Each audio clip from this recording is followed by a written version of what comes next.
today. So today what I want to cover with you guys are trigger points. So first of all, what are trigger points? Well, trigger points are certain situations, events, activities that set off a negative automatic reaction for yourselves.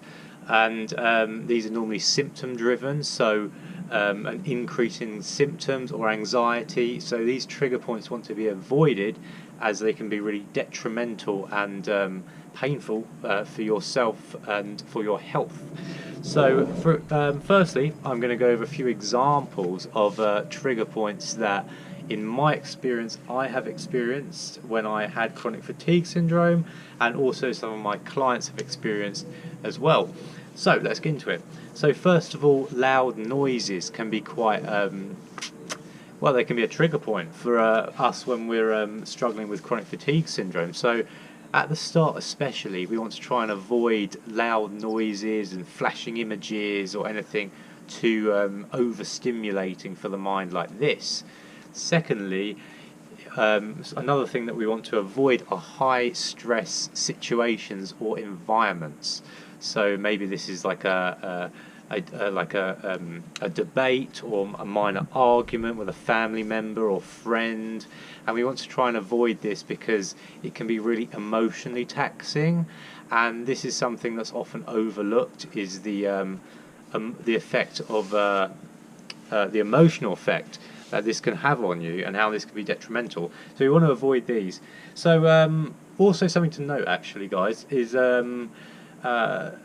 creating a really understanding environment with the people that you live with is really, really important and often overlooked. So what I will actually do is I will link below a free PDF document that you can look at completely free. Download it in the links down below this video, and in the document there will be a carer's guide. So a carer's guide is something that I've created, which is in full in the Blueprint to Recovery course.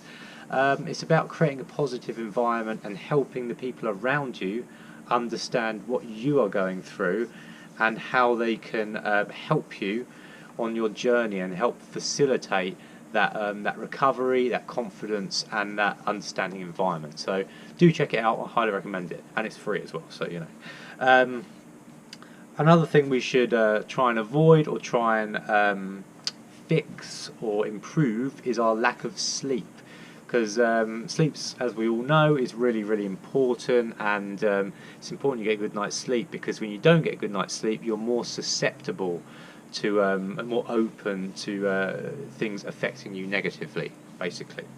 And we cover how to get a good night's sleep in many of the other videos on this channel, as well as in-depth, detailed tips and practical advice on how to get a good night's sleep in our Blueprint to Recovery online course, which I will link down below as well if you want to check out.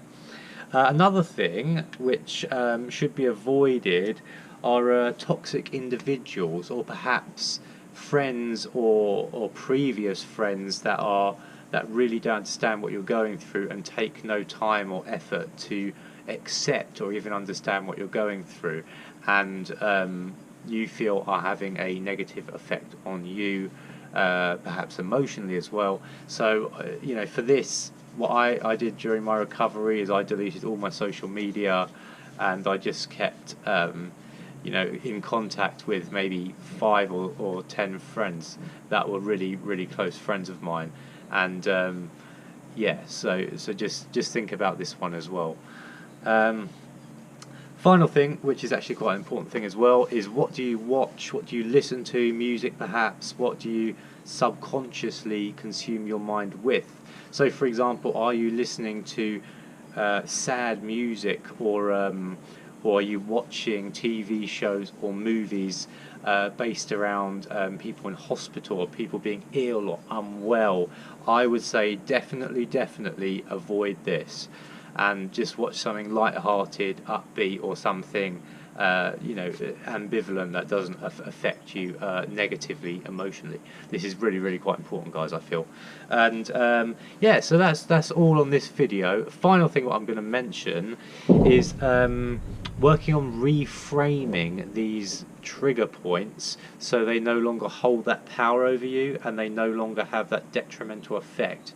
Now this is something that I feel we can work on later on during your recovery as you progress, perhaps as you get to that 60% of overall health level, maybe 70-80% of overall health level, and these things aren't affecting you as much, and then we can really work on them and dial down and dig deeper and eventually reframe them as not having a negative effect on you.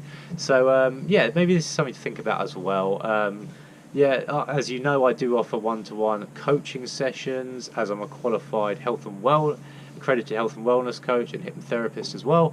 So I do offer this service as well. So if you're interested in this, check out the links down below.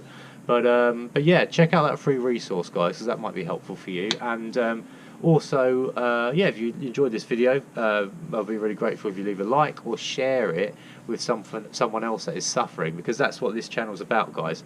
I've had chronic fatigue syndrome myself, and I've now fully recovered, and I've created this channel and my online course, Blueprint to Recovery, specifically to help people like yourselves struggling with chronic fatigue syndrome and ME recover. So that's all from me in this video. Have a fantastic rest of your day. Bye bye.